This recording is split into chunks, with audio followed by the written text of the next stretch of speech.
हार्डनेट concrete and mortar. इसका हमारे पास ये है ACI लेवल 2 STM है इसका C157।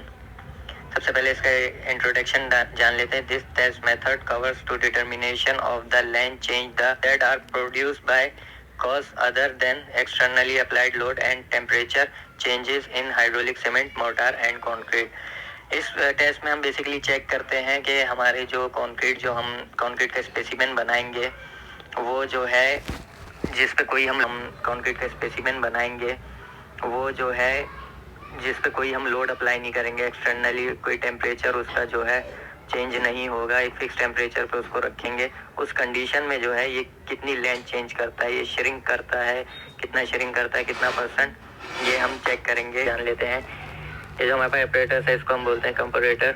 ये जो इसका बीच का डिस्टेंस है इसको हम कहते हैं स्टड, और ये बेस प्लेट है इसकी, डायल गेज है और रेफरेंस रॉड होती है।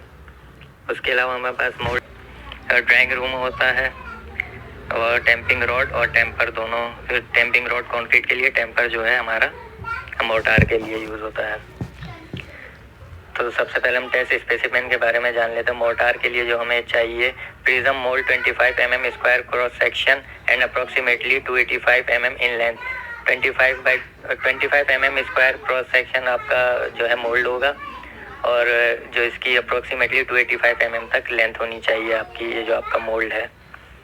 3 specimen shall be prepared for each test. एक टेस्ट के लिए आपने 3 स्पेसिमेन जो है वो बनाने हैं।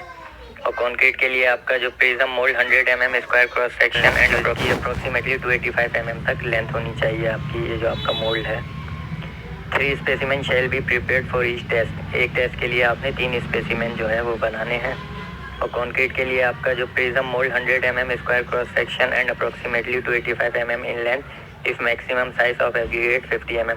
अगर आपका मैक्सिमम साइज एग्रीगेट का कंक्रीट में 50 mm है तो आप 100 mm जो है स्क्वायर क्रॉस सेक्शनल का मोल्ड लेंगे, लेंथ इसकी भी 285 ही होगी। और अगर आपका एग्रीगेट 25 mm है तो आप 75 mm का मोल्ड लेंगे और 25 इसकी लेंथ होगी, 3 ± 2 डिग्री सेंटीग्रेड।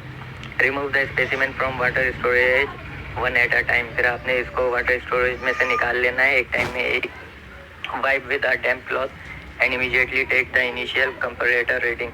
इसको आपने जो है टॉवल वगैरह से जो है ड्राई करना है। इसको आपने जो है टॉवल वगैरह से जो है ड्राई करना है और फिर जो है फ़ौरन इसकी जो है कंपैरेटर रीडिंग ले लेनी है। Use the reference rod to the measure the stud length and set the dial gauge to 0। सबसे पहले ये जो आपका ऑपरेटर्स है इसमें आपने रेफरेंस रॉड लगा के गेज को 0 कर लेना है। जो आपकी रेफरेंस रॉड होगी जितने भी mm की होगी वो उसके हिसाब से आपने इसको लगा के 0 कर लेना है। Place the specimen between the stud for measurement as the initial reading. फिर आपने स्पेसिमेन को जो है इसमें लगाना है और इसको रोटेट करना है इस तरीके से, और फिर जो है आप इसकी इनिशियल रीडिंग ले लेंगे।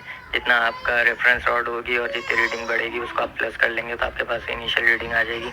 After the initial reading store the specimen in water until they have reach an age 28 days. फिर आप इसको 28 डेज के लिए स्पेसिमेन को वाटर में रख देंगे। They have reach an age 28 days. फिर आप इसको 28 डेज के लिए स्पेसिमेन को वाटर में रख देंगे दोबारा।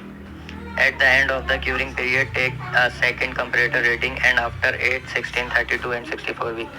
28 डेज के बाद आपने दोबारा इसको निकालना है इसमें स्पेसिमेन को और जो है इसकी सेकंड रीडिंग ले लेनी है 28 डेज के बाद। उसके बाद भी आपने जो है इसको 8 हफ्ते, 16, 32 और 64 हफ्ते के बाद भी इसकी जो है कंपैरेटर रीडिंग लेनी है।